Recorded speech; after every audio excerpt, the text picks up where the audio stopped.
السلام علیکم ورحمۃ اللہ وبرکاتہ۔ خلاصۃ القرآن، قرآن مجید کا خلاصہ، مختصر سا تعارف ہر سپارے کے لحاظ سے کہ اللہ رب العزت نے ہر سپارے میں بنیادی طور پر کن کن باتوں کا تذکرہ کیا ہے، اور ان باتوں کے ذیل میں بہت سے احکامات اللہ رب العزت نے بیان فرمائے ہیں۔ ہم بنیادی چند باتوں کو سمجھ لیں تاکہ ایک تھوڑا سا قرآن مجید کے بارے میں ہم سمجھ سکیں۔ تو آج ہم لوگ شروع کریں گے مختصر خلاصہ، کیونکہ یہ خلاصہ بھی نہیں ہے، خلاصے کا بھی اختصار ہے، انتہائی مختصر ہے۔ پہلا پارہ الف لام میم۔ پہلے اس پارے میں اللہ رب العزت نے مجموعی طور پر، بنیادی طور پر 5 باتوں کا تذکرہ کیا ہے۔ سب سے پہلے اقسام انسان کی اقسام دین کے اعتبار سے۔ نمبر 2 اعجاز قرآن مجید کا اعجاز، قرآن مجید کی شان و شوکت۔ حضرت آدم علیہ السلام کی تخلیق کا قصہ، ان کی پیدائش کا قصہ، بنی اسرائیل کے احوال، اسی طرح سیدنا ابراہیم علیہ السلام کا قصہ۔ تو مجموعی طور پر اس پہلے بارے میں 5 باتوں کا تذکرہ کیا گیا ہے۔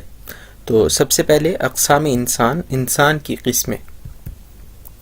اللہ رب العزت نے بتایا کہ انسان کی اقسام میں سب سے پہلے سچے مومن ہیں، اس کے بعد پکے کافر۔ ایک انسان یا تو مکمل مسلمان ہوگا یا مکمل کافر ہوگا۔ تیسرے نمبر پر وہ ہیں منافق۔ پھر اللہ رب العزت نے بتایا مومنوں میں 5 قسم کی صفات پائی جائیں گی۔ جو مومن ہوگا، سچا مومن ہوگا، اس میں 5 صفات پائی جائیں گی۔ نمبر 1 ایمان بالغیب، غیب پر ایمان رکھے گا۔ نمبر 2 نماز قائم کرے گا۔ نمبر 3 انفاق، اللہ کے راستے میں خرچ کرے گا۔ نمبر 4 اللہ کی تمام کتب پر ایمان رکھے گا۔ نمبر 5 یقین بالآخرہ، آخرت پر یقین رکھے گا۔ اس کے بعد اللہ رب العزت نے پکے کافروں کا تذکرہ کیا، ان کے بارے میں اطلاع دی اللہ رب العزت نے، اور فرمایا کہ اللہ نے ان کے دلوں پر، ان کے کانوں پر مہر لگا دی ہے، وہ چاہتے ہی نہیں ہے کہ ہم ایمان لے کر آئیں، تو اللہ نے ان کے کانوں پر، ان کے دلوں پر مہر لگا دی، آنکھوں کے آگے پردے ڈال دیے۔ تیسری قسم کے لوگ منافقین، اللہ نے ان کی خصلتوں کا ذکر کیا۔ ان کے اندر کیا کیا خصلتیں ہوں گی؟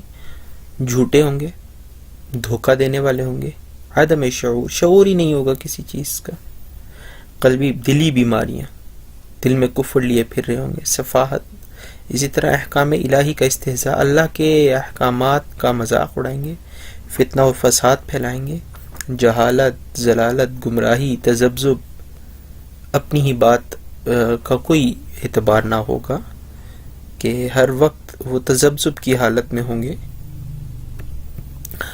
اچھا، اس کے بعد اللہ رب العزت نے اعجاز قرآن کا اعجاز، کہ اللہ تعالیٰ نے حروف مقطعات کا تذکرہ کیا چند صورتوں کے شروع میں، جن میں قرآن کی عظمت کا بیان ہوئی۔ حروف مقطعات الف لام میم صاد، یہ سب حروف مقطعات کہلاتے ہیں۔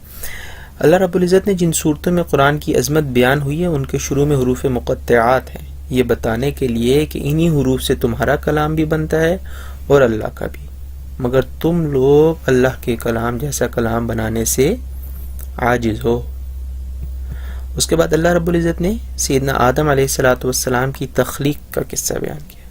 اللہ تعالیٰ کا آدم علیہ السلام کو خلیفہ بنانا، فرشتوں کا انسان کو فسادی کہنا، اللہ تعالیٰ کا آدم علیہ السلام کو علم دینا، فرشتوں کا اقرار کر لینا کہ علم نہیں ہے ان کے پاس، اقرار عدم علم کرنا، فرشتوں سے آدم علیہ السلام کو سجدہ کروانا، شیطان کا انکار کرنا، پھر شیطان کا مردود ہو جانا، جنت میں آدم و حوا کو شیطان کا بہکانا، اور پھر انسان کو خلافت ارض عطا کرنا، زمین کی خلافت عطا کرنا۔ اس کے بعد آگے اللہ رب العزت نے بنی اسرائیل کے احوال ذکر کیے، کہ اللہ رب العزت نے انہیں خوب نوازا، اور انہوں نے اللہ کی نعمتوں کا کفران کیا، انکار کیا، اللہ نے پھر ان کے اوپر لعنت نازل کر دی۔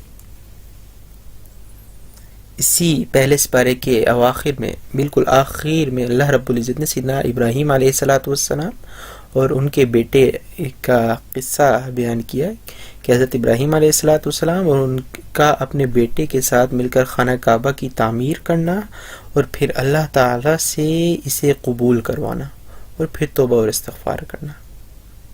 تو یہ بنیادی باتیں جو پہلے اس بارے میں ذکر کی گئیں، وہ یہی 5 باتوں کا ذکر کیا گیا: انسان کی اقسام، اعجاز قرآن، قصہ تخلیق سیدنا آدم علیہ السلام، احوال بنی اسرائیل، اور اسی طرح قصہ سیدنا ابراہیم علیہ السلام۔ مجموعی طور پر، بنیادی طور پر اللہ رب العزت نے پہلے اس بارے میں ان چیزوں کا تذکرہ کیا ہے اور ان کے ذیل میں بہت سی چیزوں کا ذکر کیا ہے۔ تو اللہ رب العزت سے دعا ہے کہ اللہ ہمیں قرآن کی سمجھ عطا فرمائے۔